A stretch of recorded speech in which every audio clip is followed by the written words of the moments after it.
memaparkan pengaplikasian pengelolaan data dalam kehidupan sehari-hari. Mari kita lihat file Excel pada sheet aktivitas 1, yaitu bagian mengidentifikasi data yang diperlukan. Ada tanggal, waktu keberangkatan, jarak, waktu tempuh, kemudian jenis jalan, kondisi lalu lintas, dan cuaca.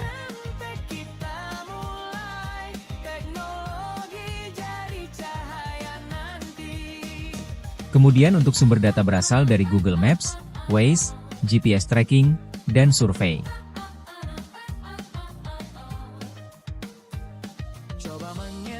Selanjutnya pada sheet aktivitas 2.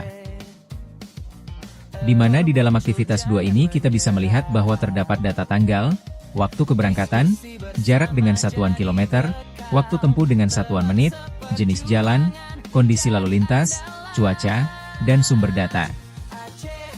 Dalam aktivitas 2 ini kita bisa melihat juga bahwa masih terdapat data yang kosong, yaitu data kecepatan dengan satuan kilometer per jam, data kecepatan valid dan outlier.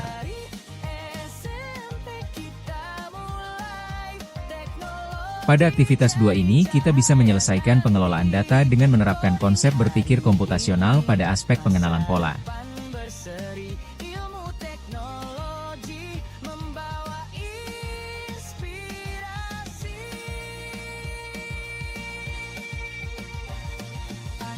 Langkah-langkahnya yang pertama adalah memeriksa kelengkapan data dengan mengidentifikasi data yang hilang.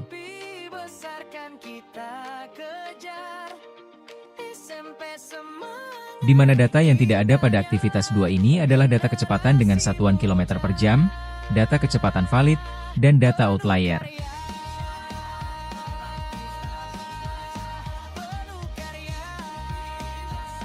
Nah, di sini yang pertama kita bisa menentukan kecepatan dalam satuan kilometer per jam.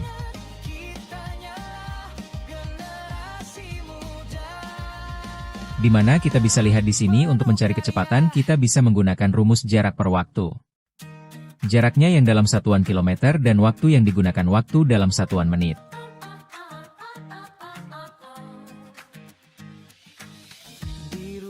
Sedangkan yang diminta di sini adalah kilometer per jam, sehingga kita bisa menggunakan rumus sama dengan jarak dibagi dengan waktu tempuh yang dibagi dengan 60 untuk mengubah menit menjadi jam sehingga diperolehlah hasil 21,85. Lalu setelah mendapatkan hasil ini, kita bisa tarik ke bawah untuk data-data selanjutnya. Setelah itu, selanjutnya kita bisa mendeteksi dan penanganan outlier dengan cara mengidentifikasi nilai yang tidak masuk akal. Nah, di sini kami dalam menentukan kecepatan valid, kami menggunakan batasan atau standarisasi untuk data valid jika standar kecepatannya lebih dari sama dengan 40 km per jam. Dan apabila kondisi lalu lintas rendah, tinggi, sedang, sangat tinggi, harus disesuaikan dengan kecepatannya. Jika kondisi lalu lintas tinggi, maka kecepatan rendah. Begitu juga sebaliknya. Jika kondisi lalu lintas rendah, maka kecepatannya tinggi.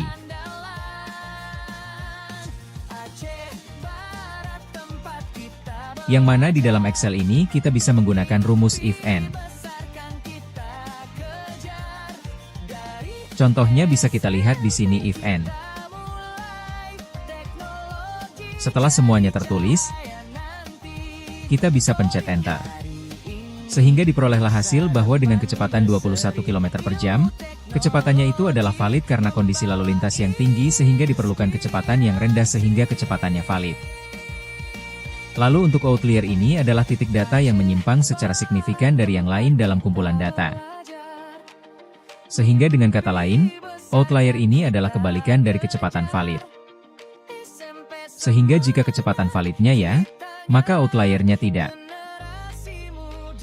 Untuk rumus Excel yang digunakan adalah rumus if. Kita bisa dilihat di sini rumusnya di sini. Lalu kita pencet Enter sehingga diperoleh hasil tidak.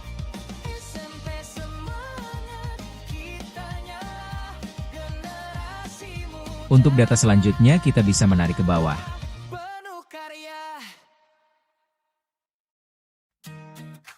Begitu juga untuk yang data outlier.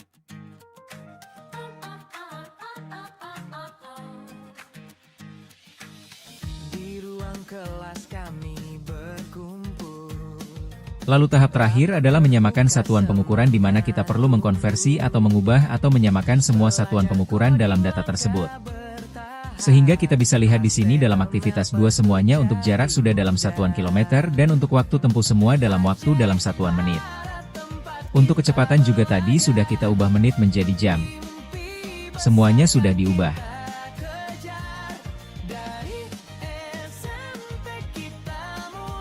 Untuk aktivitas selanjutnya setelah pembersihan dan validasi data kita dapatkan data yang sudah dibersihkan dan valid. Maka kita masuk pada sheet aktivitas ketiga yaitu klasifikasi dan pengelompokan data.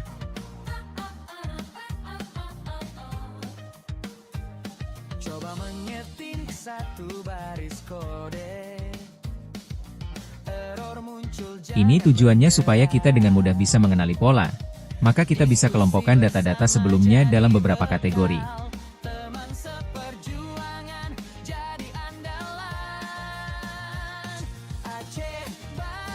Di sini dari jarak tempuh maka kita bisa kategorikan dalam jarak menengah, pendek, maupun jauh.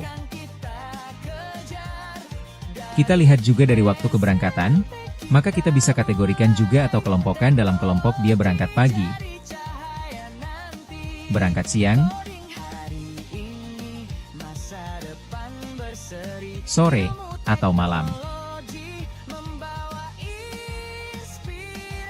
Kemudian hari, maka kita juga bisa kelompokkan ini dalam jenis hari kerja atau hari libur.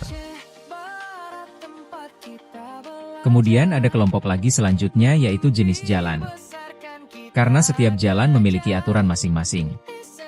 Ada jalan raya, ada jalan tol, dan ada jalan dalam kota. Kemudian kondisi lalu lintas juga kita akan kelompokkan. Apakah ketika berkendara saat itu dalam kondisi lalu lintas frekuensinya tinggi,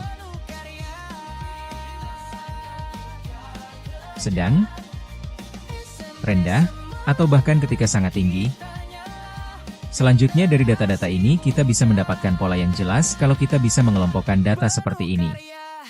Setelah itu maka kita akan mencari data juga waktu ideal, karena ini ada waktu tempuh, kenyataan dan ada waktu ideal. Waktu ideal itu apa? Waktu yang memang seharusnya kita tempuh paling cepat kita bisa tempuh di jalan itu. Untuk mencarinya gimana? Ya, tergantung kecepatan ideal ketika dia berada di jenis jalan itu.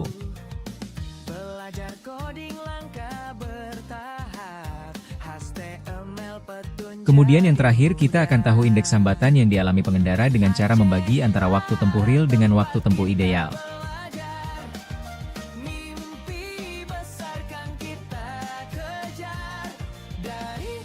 Maka nanti kita akan mendapat indeks hambatan data ini. Nanti dari data ini kita akan bisa mengenali pola, dan akan mempermudah kita melakukan abstraksi di aktivitas selanjutnya.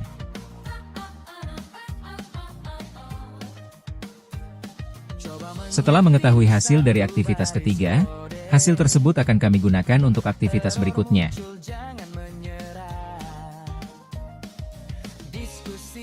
Yaitu aktivitas yang keempat adalah abstraksi.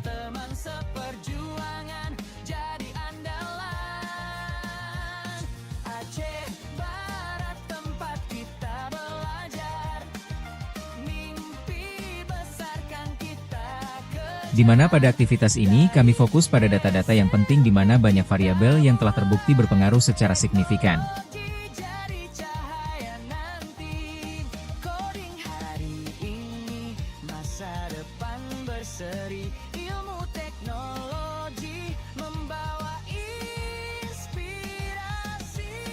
Nah, pada aktivitas ini kami fokus pada data-data yang terpenting yaitu pertama waktu tempuh rata-rata per kilometer.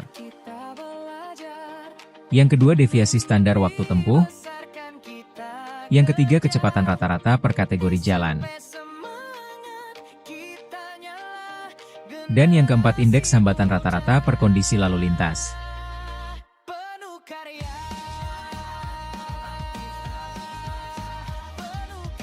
Untuk rata-rata waktu tempuh per kilometer, kami mendapatkan data pada aktivitas ketiga. Kemudian kami olah di aktivitas keempat dengan hasil yang tertera sebagai berikut.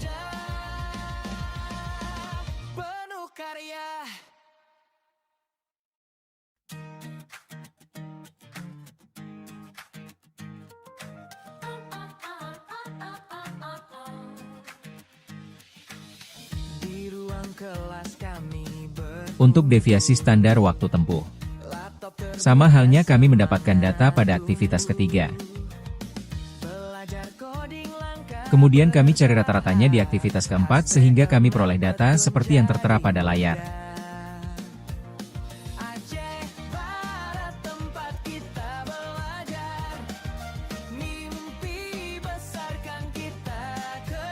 Selanjutnya kecepatan rata-rata per kategori jalan.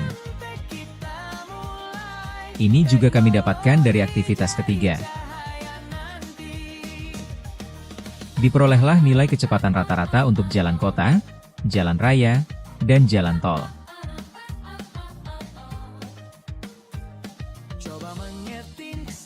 Untuk yang terakhir, indeks hambatan rata-rata per kondisi lalu lintas.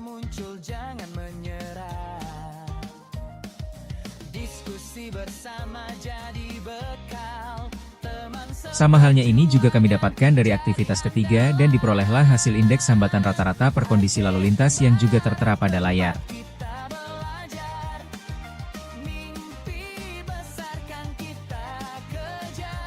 Sekian penjelasan singkat dari kami.